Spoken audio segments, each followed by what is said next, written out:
Kakampi ng bayan. Kasangga ng masa. Kapanalig ng batas at hustisya. Attorney Danny Con. Abogado de Campanilla. Magandang gabi sa lahat ng mga kumare, kumpadre na nakikinig po sa atin ngayong gabi at syempre sa Signal 101, sa ating TVUP channel, sa ating mga YouTube mga viewers at Facebook Live viewers. Good evening, good evening, good evening! Sana po ay wala kayong mga seryosong mga problema dahil nga naman pag may mga katanungang legal at meron tayong legal na pinagdadaanan, talagang dadami ang puting buhok ninyo. Aray! Oo nga, nakaday naman. Okay lang.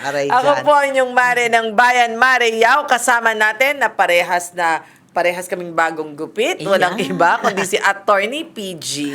Hi, hello, good evening. Yan, good evening sa lahat ng mga nanonood sa atin ngayon doon sa mga sinabi nga ni Mare sa Facebook, sa YouTube. Saka sa Signal. Yan. Saka nga, wag niyo kahit na meron kayong problemang legal, wag niyo masyadong problemahin ang wrinkles, di ba? Totoo. Ikaw ba? Tanong lang ha, kasi syempre ikaw naman ang lahat sumasalo ng mga problema ng mga tao, di ba? Pagka ganyan ba, meron bang isang insidente na talagang affected ka? Meron ka naman maging kaso na sobrang affected ka? I Meron ka try naging not kaso? to be. Kasi you can't be effective if you're emotionally attached to that. Although kaya may mga ibang kasong ayokong tinatanggap. Yun na lang. Like what case? Sige nga. Lalo na kunyari kung ang salarin ay lumapit sa akin or alleged salarin at it's against children, ayoko. Sinatanggihan mo. Tinatanggihan ko yun. Ayan. Ayoko nun. Oo. Diba? Kaya yung rape cases na against women, ayoko rin nun. Ako rin, hindi ako pwede maging abogado ng ganyan. Although I'm not Kasi baka pumupunta pala sa akin, binubugbog ko na siya. although I'm not saying that they do not deserve legal representation. Maybe the other lawyers in my firm will handle it, but I won't. Ako hindi talaga pwede. Kaya siguro hindi ako naging abogado, attorney. Oo nga. Kasi alam mo yung talaga nakikipagbunuan ako talaga. Nakikita ko yun. Maano ka, parang Emotional ako. Pero alam mo, hindi pwede sa aming mga abogadong maging mamersonal eh. Hindi sa amin, lalo na kasi araw-araw may kaharap naman kaming adverse counsel, di ba? Opposing counsel. Hindi namin kaawa yung mga yun. Yung alam mong tipong nagnanakaw na sa harapan mo, alam mo na siya na yun talaga, meron na lahat ng sasabihin pa niya hindi siya guilty. Ay, naku, babatuhin ko ng chinelas yun. Promise. Alam ko ata kung anong sinasabi mo, no? Di ba? Parang harapan na eh, di ba? Pero someone has to represent them. Then someone will represent them because every person has a right to representation. Yun na lang yun. Yun na lang iniisip ko doon. Okay. Every person has a right to representation. Okay. Diba? So, sa mga... Pero nasad ako. di ba? I mean, ang ano nga lang doon is at magagaling yung mga, alam ko yung sinasabi mo, magagaling yung mga abogado nila eh. Siyempre, they have money to pay for the best counsels in the world. Although, again, ang sinasabi natin, Attorney PG, lahat talaga, you're right, no? Lahat talaga dapat ay bigyan ng karampatang panahon at siyempre ng pagkakataon na sila ay dumepensa ng kanilang sarili. In fact, pero datapat subalit. naman tayo. Talagang no? Pero, talaga naman, yung iba talaga kung kitang-kita na eh, ninanakaw mo na eh. Pero may lusot ka pa rin talaga. Actually, nararamdaman ko nga yung inip ng mga tao sa hustisya, no? Alam mo wala pang yun? nakukulong. Bakit? Why? Kaya, yun talaga, may proseso Why? tayo eh. Hindi automatic na porket na sabi yan ay kulong agad. So, konting patience sa ating we have the wheels of justice must turn, but it will take time. Patience! Oo nga. Naku, parang ako yung pinapagalitan ni Mari. Patience pa rin! Ubus na lahat ng biskwit na pasensya sa buong grocery. Pasensya cookies. Ay, naku. Anyway, sige. Eto naman, ang mga taong nagpapasensya din sa atin dahil ang daming tumatawag, ang daming nagte-text, pagpasensya nyo na ho, pero iisa-isahin namin kayo na makausap at matawagan. Kaya anong mga numero natin? Ay, okay. Sa Globe, it's 0954-310-0331. At para sa Smart, it's 0961-770-8807. Hello sa inyo. Ayan. So, mag-iiwan sila ng mensahe. Oh, no? text lang, di ba? Yung gusto makausap si Attorney PG, eto na po siya. Kaya Sila. tawag na kayo. Okay. Oh, ay, naku, tukayo ko, si Maricel. Yun ba ang buong mong Yung buong pangalan ko is Maricel.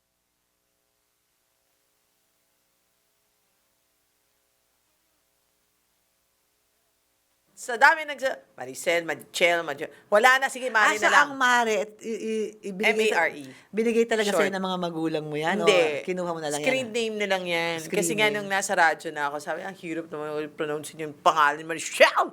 Sa bagay, alam mo kung sa radyo nga, yung kailangan yung sabi niya, dapat yung clear medyo, syllables. ano. So, syllables, to. Oo Clear nga. syllables. Eh, siyempre, pa Bisaya pa, iba pa. Tapos pag Ilonggo, iba din. Pag iba, Mari Pampangan, kasi- wala na yung, Pag Mari. yun ba, Mari, di ba? O, Ah. parang yung tatay ko, nanganak ako, favorite ko tatay ko, Jimmy, di ba? Ah. Jimmy. Ah. Pero dahil favorite ko tatay ko, pag Bisaya, dun sa anak kong babae, pinangalan ko sa Jamie. Jamie. Eh, naging pagka Bisaya, Jimmy. Di parehas Pareho na. lang. The Ayan. same. Same nga Okay. yun, okay. So, Mari po ako. So, tukayo natin si Maricel, 38 years old, ng Cavite. May customer po kaming may utang ng 68,670. Aba, alam niya. Eksakto. 670, ha? Mula July 31, 2025, ay may kasunduan na po sa barangay na magbabayad siya buwan-buwan, pero di po niya ito tinupad. Pwede na po ba namin siyang kasuhan? At anong kaso po ang pwede naming ikaso sa kanya? Pwede rin po bang madamay ang barangay kung kamag-anak niya ang nirereklamo? Oh! Ay! Eto tayo di ba? Although hindi naman malayo na ang mga taga-barangay sa Lupon ay magiging dahil magka-barangay kayo di ba? Doon talaga kumukuha Oo, di ba? Parang hindi malayo na mga magkakabarangay ay magkakamag-anak, di ba? Correct. Oo. So it's not necessarily naman na porket yung kabarangay ay kamag-anak niya yung nandyan, hindi naman necessarily na bias sila. O lulusot. O lulusot, Okay. oo. Pero anong dapat niyang gawin? 68,670. July 31 pa raw. Well, obviously, this is now a suitable case for small claims, no? 68,670 dahil utang siya, tapos hindi na bayaran, hindi natupad yun doon sa barangay. So, imbis na hindi nyo na magsa-certificate to file na yan, action. Kukuha ka sa barangay. Sa barangay na Paano ko ayaw bigay ng actually, barangay? that's magandang tanong yan. Is a certificate to file action absolutely necessary to file this case? No, hindi. So, kahit hindi siya nakakuha, Kahit di ka makakuha, tuloy mo lang. saan siya pupunta? Okay. Ang mga civil action is usually choice of the plaintiff. So, kunyari, residence ng plaintiff o residence noong tao na yon na respondent, choice ng plaintiff. Since magkabarangay kayo, sa Cavite, kung saan man kayo Pero sa Cavite. pwede siya sa small claims. Pwede siya sa small claims. Mas mabilis. Mas mabilis yun. So, pag small claims, anong kailangan niya i-prepare? At prepare mo lang lahat ng mga kasunduan nyo na pinatutunayan na may utang sa'yo. Pero since nakapagbayad naman siya, di ba, ng kahit konti. Parang wala. Kung wala, meron na namang ano. At saka maganda dumaan kayong barangay. So, barangay has records. So mas Isasubmit madali mo lang ang panalo mo dyan. Kasi meron na dumaan barangay at mukhang, di ba, may compromise settlement at sinabi na nung barangay magbayad sa buwan-buwan pero hindi natupad. So, doon ka na sa small claims, ha? Summary lang yan, mabilis-bilis Mabilis yan. lang yan, oh. Tsaka hindi mo kailangan ng... Abogado. Correct. Kasi mo 68,000. Baka mas Yeah. mahal pa ang bayad niya sa Oh, abogado. lalo sa attorney PG, 6 pesos and 80 centavos, pagbibigyan niya kayo. Sa Cavite pa yan. Sa Cavite. Oo. Sige, eto na si Angela from Cavite ulit. Uy, parang Maganda- suki-suki naman tayo sa Cavite. Oo nga, magandang gabi sa'yo, Angela. Magandang gabi po, attorney. Hi, good evening. Again ano po, po? yung Go yes ahead. po, yung concern ko po kasi is actually recently lang po namin na pag-usapan. Pero kasi po yung father ko namatay po siya ng 2022. So Kanina po, nagbubuklat lang kami ng files and then naalala namin, meron nga po siyang sinasabi noong buhay pa siya na property niya sa Bohol. Okay. Okay, and then yun po, ang meron lang po kaming nakita dun sa folder ng ate ko po, kasi siya po yung nagkikip, is wala pong mga TCT, pero ang meron lang po ako nakita ay tax deck of real property na 2 peraso. Di ko nga po sure kung dalawa yung property, pero magkaiba po kasi ng date. Yung isa 2017 and then isang 2009, yung effectivity of assessment. So, feeling ko, isa lang po ito. Kasi wala po talaga kaming idea. Hindi po kinakwento to ng... ang na-discover nyo ay meron palang, possibly meron pang property ang yumaong mong ama sa Bohol. At ang meron po talaga. Kinukwento niya po noon, buhay pa siya. And then, siguro okay. nakakalimutan na lang po namin. And then, nakita po namin itong tax declaration. declaration. Pero wala po kaming hawak na title. And under his name po ito, dun sa tax deck. Okay, ang tax deck ay magkaiba sa titulo. Ang tax declaration is only evidence na itong taong to ang nagbabayad Ng amilyar. ng amilyar at siya ang merong obligasyon na magbayad ng amilyar over that property.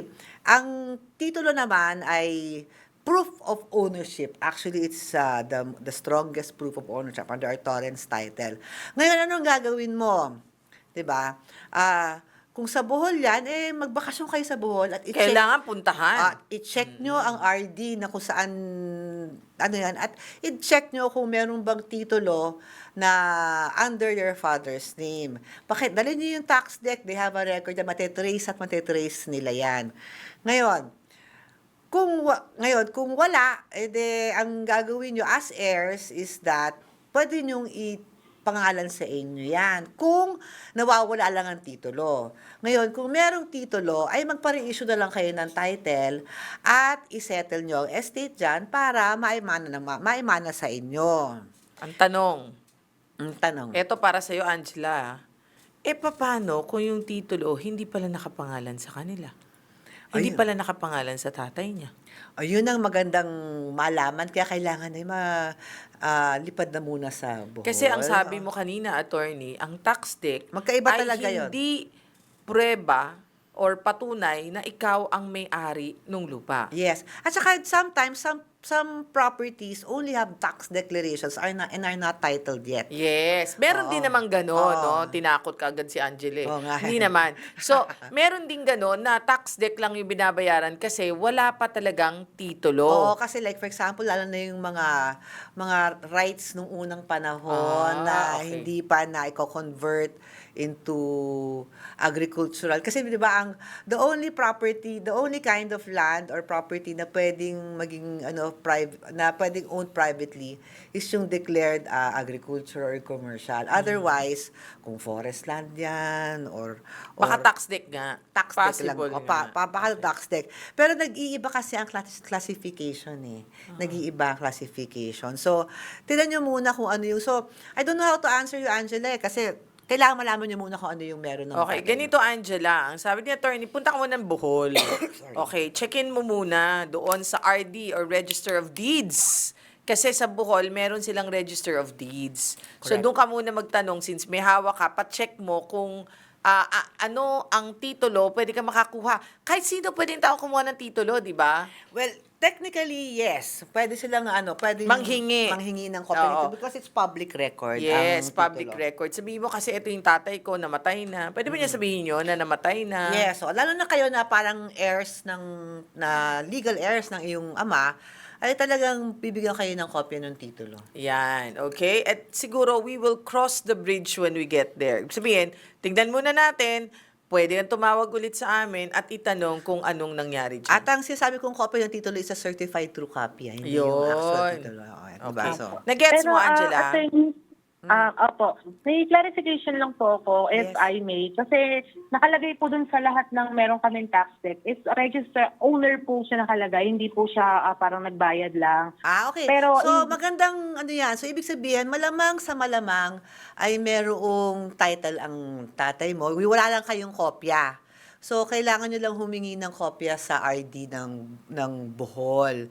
Ngayon, kung meron na kayong certified true copy, okay na yan. Kasi iba na ngayon yung sistema ngayon ng titulo sa Pilipinas. Diba, ate, pag nawala ang title, parang wala ka ng pag-asa. Nako Ang daming hirap, hirap kumuha ng Pero titulo. ngayon kasi 'di ba parang computerized na ang Yes, ating that's system, naka-barcode na 'yan. So the moment na ma-issuehan ka ng certified true copy ng ID anywhere in the Philippines, it's as good as ano na rin.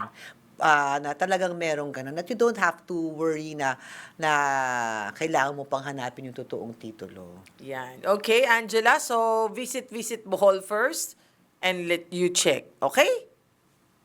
Okay po. Ay, attorney, matanong ko na din po dun Yes. sa tax debt. Kasi meron pong property identification number. Yun po kaya yung title? Actually, kasi pwede pong mag-ask ng Hindi, iba yung TCT kahit number ang saan. nakalagay sa title. But it's only a property identification number for purposes ng ng LGU. Para nahahanap nila sa kanilang mapa kung saan yan. Number ni LGU yan. Number ni LGU yan. Kasi a tax declaration is issued by the local government unit. Kasi sila yung yung amilyar, sila yung pinagbabayaran. Registry of Deeds is under the LGU but it's a different system altogether. But it's all usually under the LGU. Okay, Angela? Opo. Okay, good Good luck. Ayan. It's a Sige. nice problem to have, Ay, punta tayong Bohol, di ba? Gusto mo libre, pwede kami. Na-discover nila, meron pala silang property sa Oh, Bohol. Ay, maganda sa yan. Bohol. Ay, maganda sa Bohol. Sige, Okay. gusto mo benta, friend? Okay. Gusto mo benta, eh, di ba? Matinig talaga tong si Mari Oo, sa di mga ba? ganyan mga Okay, di oportunidad. syempre Bohol, di ba? Sige. Okay, Chocolate Hills. Yes. Tarchier. Oh. Hindi pa ako nakapuntang Bohol. Ay, hindi ka pa nakapuntang Hindi Bohol. pa. Cebu, oo. O, ang pangalan niya, Angela. Angela, hindi pa rin nakapunta ng Bohol si Atty. PG. sama. Pwede mo isama. Oo, diba? Baka gusto niyong tulong. Gusto niyong titulong yan, diba?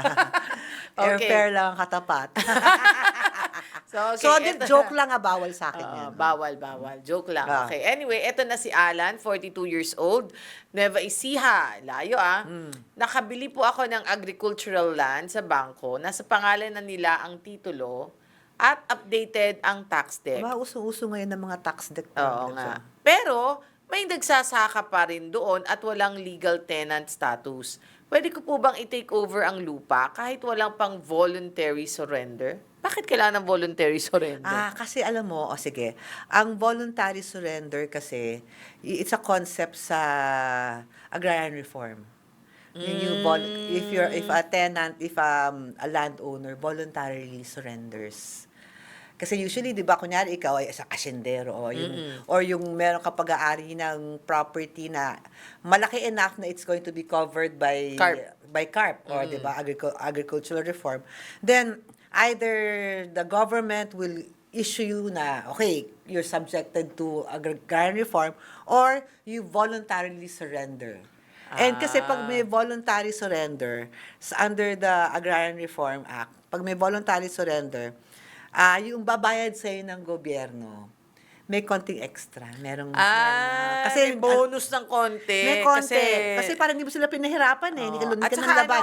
parang truthful ka eh. Oo, hindi ka ng laban. So, yung legal, yung just compensation sa'yo, Mas maganda. mas maganda. Oo. Okay. Paano bang ibig sabihin ng CARP? Para at least maintindihan ng ating Comprehensive Agrarian Reform Program. Ano ba yan? Okay. Ang ating bansa, any country, 'di ba? Ang finite, ang lupa natin hindi naman lumalaki. Oo, yun lang yun. Yun lang 'yon. Pero ang nangyayari is that kokonti lang since sa panahon ng Espanyol na naibigay lang sa mga tao lang ng mga kilala ng mga Espanyol ang mga kalupaan. Diba? Hindi nga nila binili, binigay lang. Binigay lang yon. Only few people own vast majorities of land. Tapos madami tayong mga magsasaka. Ang Comprehensive Agrarian Reform Program, noong naging Pilipinas at Pilipinas na tayo, ay isang program na nagnanais na sana ay maipamahagi ang lupa sa mga tao nagsasaka dito. Okay, I got it. Ang tanong dyan, hanggang ngayon ba may ganyan pa? Excuse me po. Okay, sige. Maganda tanong yan. Sige. Ang Agrarian Reform Program nagsimula pa noong 1970s. took different forms. Bawat administration, tinry ng tinry ng tinry. Ang huling agricultural reform program, nag-expire na noong 2013. Wala Okay. na yung agrarian reform sa atin. Bakit? Naipamigay na lahat. Hindi. Ang ano? wala lang is yung pag-identify at yung pag-identify ng beneficiaries at saka mga lupa. But still, some portions of the agrarian reform is still ongoing dahil yung pag-determine ng just compensation, yung pinaglalabanan pa kasi kung magkano yung property. So, wala ng CARP ngayon. Wala ng CARP ngayon. In a sense So, na pag may mga lupang hindi nakasali sa CARP, paano yun? ligtas na yun. Ligtas na. Ang galing naman nila magtago. Hindi kasi they were given enough time, the government was given enough time to identify na dapat. So, kaibigan na to. Well, Para huwag mo akong hanapin. so parang ang ganon. nangyayari na lang ngayon is yung laban na lang on those identified and yung determination of just compensation at yung ina-administer na lang dahil yung mga pinagbibigyan naman ng mga tenants, mga magsasaka na nabigyan ng property na yon ng agricultural land, kailangan rin naman nilang, hindi naman libreng-libre yun di ba? Yung they also have the obligation to pay off government. I see. So, Okay. yung agrarian reform ngayon is more of that na yung hinihintay na, parang NHA, di ba? Yung nagbabayad sila Paunti-unti. Paunti-unti. Okay. Ang tanong niya, dahil nga daw may nagsasaka pa doon at Pero wala hindi namang... siya legal tenant status. Kasi ang tenant, dapat kasama yan sa filing ng mga tenancy, di ba? May definition yan. So, kung Oo. hindi siya legal tenant, kasi nga tapos na agrarian reform So, hindi siya na-classify as a legal tenant. Merong definite classification ang legal tenant sa agrarian reform. Then, most likely, ito ay illegal settler or illegal na tenant Ay, sa... paano nyo doon papaalisin? Parang sagot rin yan sa it's a ejectment case. Most likely. Ikaw bang hasagot sa legal expenses? Yes, ikaw ang hasagot. Kasi ikaw ang Nagpapaalis. nagpapalit. At saka ikaw ang beneficiary. Ang tanong ko, pwede ba niyang i-charge doon sa tao na yun? Actually, pag ikaw yung nag-file, yes, pwede mo yung mga expenses mo kung ikaw yung manalo. Oo. Pero yung unang pasok, of course, is you will suffer the expense of initiating the case. Yeah, yun lang ang masakit sa ulo, no? Masakit sa ulo. Okay, sige.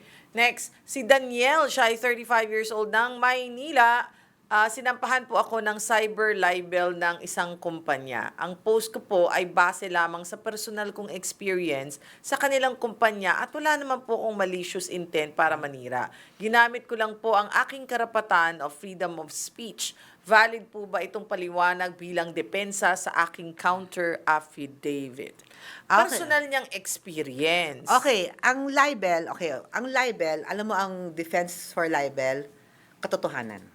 That is the truth is always a defense in libel, legal defense in libel. So if you can prove that what you said was true, then you have no fear. That is the truth. And it's your personal experience. Oo. So kung ang malicious intent rin, wala rin siyang malicious intent because it's a truth Kasi nga, wala kang malicious intent So, pwede mo sabihin na you never had any malicious intent and that it was true. Pag yun ang nakalagay sa yung affidavit, mananalo ka dyan. Okay. Kumbaga, hindi mo naman sinabi mo naman na, hindi mo naman sinabi na... Para manira kasi na walang katotohanan. Bigyan natin ng konkretong example. Example lang example. Itong pagkain nito, saksakan na hindi kumakain at hindi masarap. Kung totoo para sa sarili mo yan, di ba? Kung Hindi, maalam. kung sa kanya, at dahil dito sa pagkain na ito, pagkalunok ko, hindi ko malunok sa sobrang tigas. Ganyan, personal niya experience no? Pero hindi naman niya pero pag sinabi niya, example lang pero pag sinabi niya, huwag kayong kumain dito kasi lahat ng pagkain dito, ganyan. Paano? Okay. Sabihin mo na lahat ng pagkain dito ay kung Hindi ano man, masarap. ay hindi masarap. Pwede sigurong manipis pa rin yun for libel Kasi kung ganyan, dahil kung ikaw wala naman ikaw malicious intent, dahil siguro nung kunain siya lahat ng pagkain na kain niya, hindi masarap. Diba? Pero sabi niya, yan lang, isa lang naman ang in-order mo Isa lang naman in-order mo, di lahat mo. yun ang ilaban niya na yung freedom of expression siya. Na parang, it's just ano ba tawag dito? Manner of speech lang, di ba? Parang, di ba, parang I was just being dramatic, but I wasn't being libelous. Okay. Sige. Sige. Okay. Ito naman. Si Rico ng Bulacan, siya ay 34 years old, nag-offer sa akin ng trabaho abroad kapalit ng malaking placement fee. Hala. Pagkatapos magbayad, hindi na sila ay, naku, naloko ka na. Oo nga. Pwede ba itong i-report sa POE or estafa case agad? Nako, lahat gawin mo. Lahat nga gawin mo. Illegal recruitment. Illegal recruitment. Actually, pag sa illegal recruitment yan, sa Department of Migrant Workers ka sa, no? At saka kulong yan. Oo, life imprisonment yan. Yes, Ang- malaking offense yan. Illegal recruitment carries with it a capital punishment. So kung gusto mo talagang may ngipin, you go through not estafa but illegal recruitment. Mas mataas Kasi yun. estafa does not have capital punishment. Correct. But illegal recruitment, which falls sa inyo ngayon, sa kaso mong yan, pwede yung illegal recruitment, ay it's capital punishment. Mas matatakot yung taong yun na magsoli sa inyo. Teka muna, NBI ba ang punta niya? Or paano? Paano ang punta niya? Well, depende kasi kung hindi niya kilala, nagtatago na, or yung pala'y... Hindi na niya nakikita eh. Oo, kaya ay fake pa lang yung taong yon. Punta mo ng NBI para meron kang record. Kasi ang DMW, very limited ang Okay, kanilang oo. investigative. Wala naman silang power. Very limited ang kanilang investigative power. Silang tauhan dyan para mag-investigate at malaman ng facts yung talaga, Yes. 'di ba?